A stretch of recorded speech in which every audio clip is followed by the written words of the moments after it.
Last year in Montgomery County, 596 children were in the foster care system, victims of abuse or neglect. 48% of these children were under the age of 6. This is the story of one of those victims.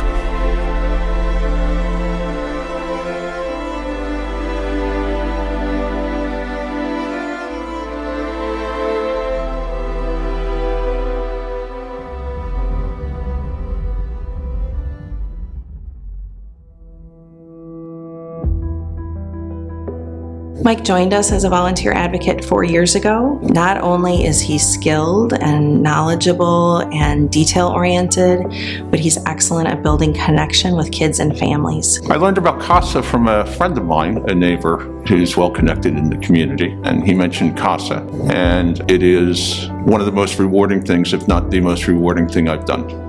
In August 2020, a concerned neighbor reported a 4-year-old little girl seen wandering throughout the neighborhood by herself.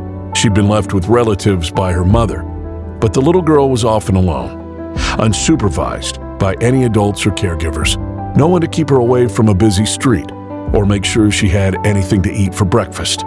After a CPS investigation, it was determined that for her own safety, the little girl needed to be removed and placed into the custody of the Department of Family and Protective Services.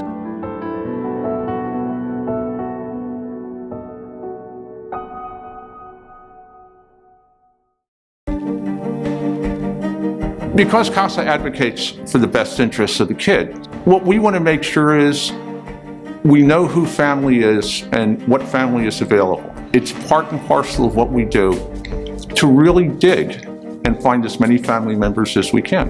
When kids are removed from their home, all of their connections are severed, and not all of those connections were necessarily unhealthy. So we work to connect them with maybe teachers or pastors or coaches. It may end up being a placement, but it may be somebody that can send them a birthday card or can take them out for ice cream once a month, and it's very important to the emotional stability of our kids.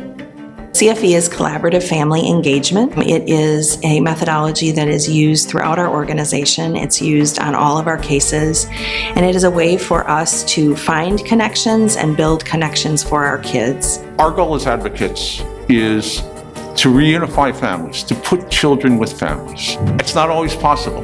Mike started finding out about the family and relatives.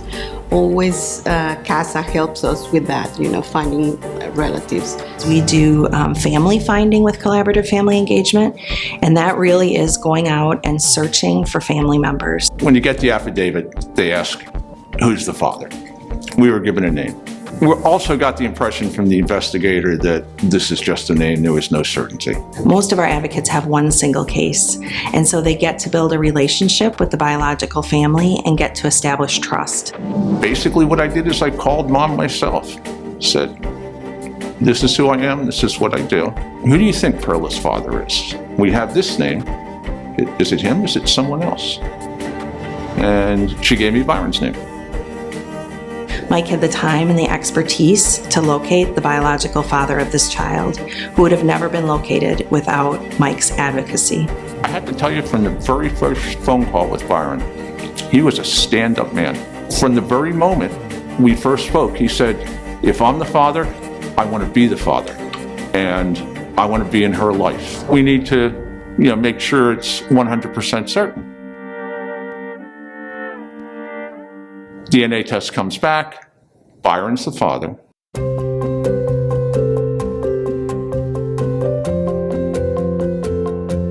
I knew she was my daughter, She just looks just like me, There's no denying it.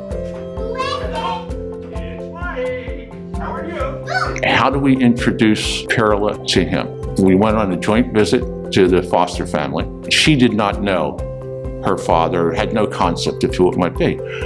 And Maria told her, well, I've met your daddy, and your daddy wants to meet you. So we arranged a visit in a park between Byron, his wife, and their son. I have a picture of that first visit of Byron hugging her, and it truly is heartwarming. they hug and they have a great time. Since the beginning, there was this connection. Byron came, his wife came, their son came, and all of Byron's extended family came. His mother, his sisters, their children, and they connected immediately. It's like they had been together their entire lives, and Perla was welcomed into that family with open arms. Of course, we also had to do due diligence on Byron to make sure that we weren't putting Perla unknowingly into an unsafe environment. The challenges of this case were that once Mike located the biological father, there was no relationship between the child and the father. So we have a child who's been extremely traumatized, and we're now trying to build a connection with somebody that they have no trust in. And so TBRI, trust-based relational intervention, really is designed to achieve that. It was created to help meet the needs of children who've experienced trauma in building connection and empowering them to have positive interactions. It's really about educating parents how to set the environment up to empower the child to be successful with people in their family, with friends at school, and just have a much more successful and happy life. Byron was completely cooperative throughout this process. He even volunteered and took weekly classes from CASA. It was a hard process. Like, honestly, it was like one of the hardest things that I've done in my life. To get to the real heart of the kind of man Byron is, you have to understand that he works 10 or 12 hours a day. The only time he could take this training was after work at night. He was always on time. He was always enthusiastic. He asked good questions. He took it all in. TBRI classes, they did help. They help because, you know, like, you put them into practice, the things that they tell you. Most of the times that I feel like when I put the things that TBRI taught me, is like, I feel like I got more results from those experiences than trying to do it my way, thinking that what I'm trying to do is the correct way. But, you know, that's how I got through a lot of things with Perla, with those techniques.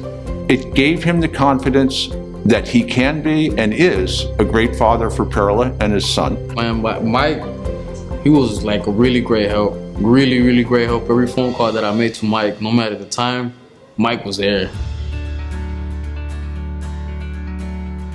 This case really is miraculous. I think the thing that our advocates do is they focus on doing what's right for the child. They focus on keeping the child the center of the case. And when the child's the center of the case, it's easy to be ferocious. It's easy to do miraculous things. It's easy to be tenacious because these kids become our kids, and we want the best outcome for them. They have a very loving home. It's not been smooth sailing the whole time. I don't think any family is, but he's been a stand-up man throughout, and Perla is in a great place. I love you, Perla. So much. Una, dos, tres. CASA speaks for kids.